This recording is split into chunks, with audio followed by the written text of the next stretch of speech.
If you've ever watched anime, there are certain themes that you'll start to notice, certain actions and events that are almost predestined to happen. This is especially true for shonen anime, which relies heavily on cliches and simple narrative devices to emphasize aspects of the story. One theme I've consistently noticed that always comes up is the theme of transformation. From a good nature to an evil one, from a villain to a good character, lightheartedness to more heavy themes in the story, transforming from human to decidedly less so. There are lots of transformations to choose from, but what I want to focus on today is the theme of transformations following a moment of great rage in anime.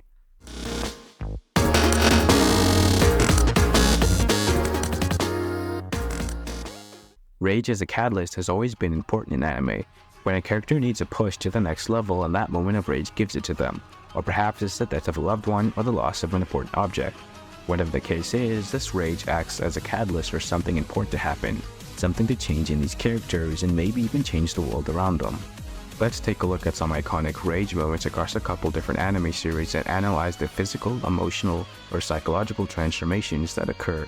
Naruto is a character that is well known for his lightheartedness and good nature.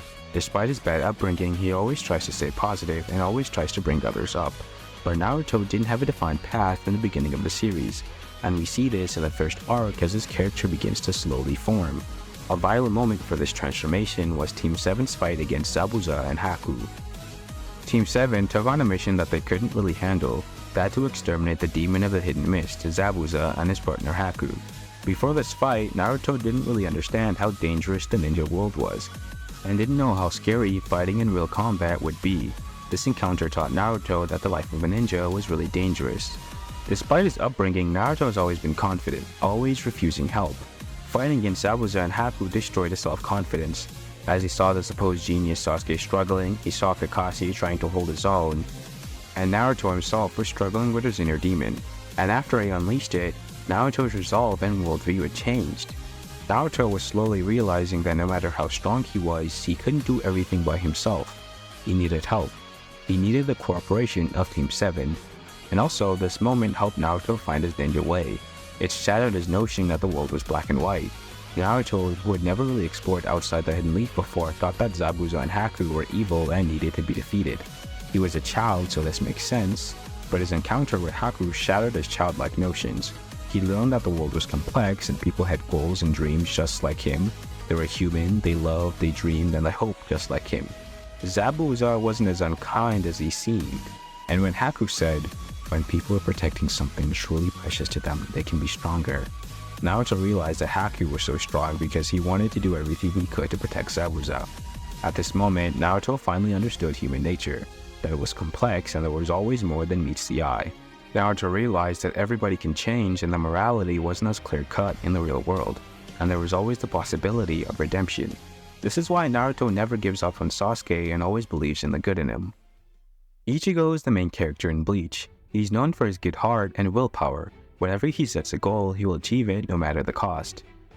But there's a point in the Hikomundo arc where Ichigo dies and something hidden comes up and takes his place.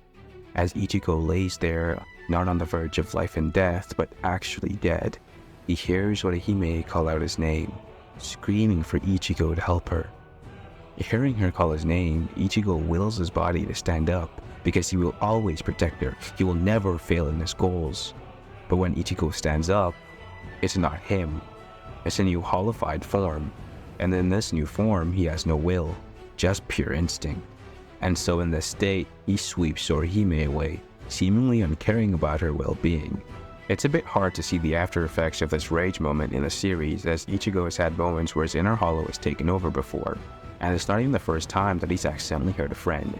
The aftermath of this rage manifests as Ichigo looking at the world and the safety of his friends far more cautiously. He has realized that even with all his determination and willpower, he almost killed a friend. He almost lost himself forever. Ichigo becomes scared of using his hollow mask. He becomes scared of a part of himself, something that he can never get rid of. The monster will always be inside him. There's nothing he can do about it. This makes him weaker in his later fights because he doesn't want the same thing to happen again. Eventually, Ichigo would get rid of his fear and master his other half, transforming himself. Gon is the main character from Hunter x Hunter. He's a very cheerful boy, but also very naive. Episode 131 is where a radical shift in Gon's personality happens. And the catalyst for this change? The power of rage. This shift isn't as gradual as I first said, it's more of a casual, hidden thing that appears slowly throughout the series, as at this point in the story, Gon has been through a couple of rough moments that just kept on piling on top of each other, and he didn't really have time to sort them out before he lost his cool. Gon can't really handle morality and his grayness. He prefers the world to be black and white, or he wants the world to be black and white. And when Kite, his mentor and his only connection to his father, suffers, he feels weak, helpless, and really guilty. Gon can't deal with not being able to get his way, and this introduces a new emotion into his complex mind, anger, and it festers. Watching this episode, I was on the edge of my seat. The music, the dialogue, the mountains of foreshadowing earlier in the arc that was coming to fruition, I thought Gon's rage would be a good thing.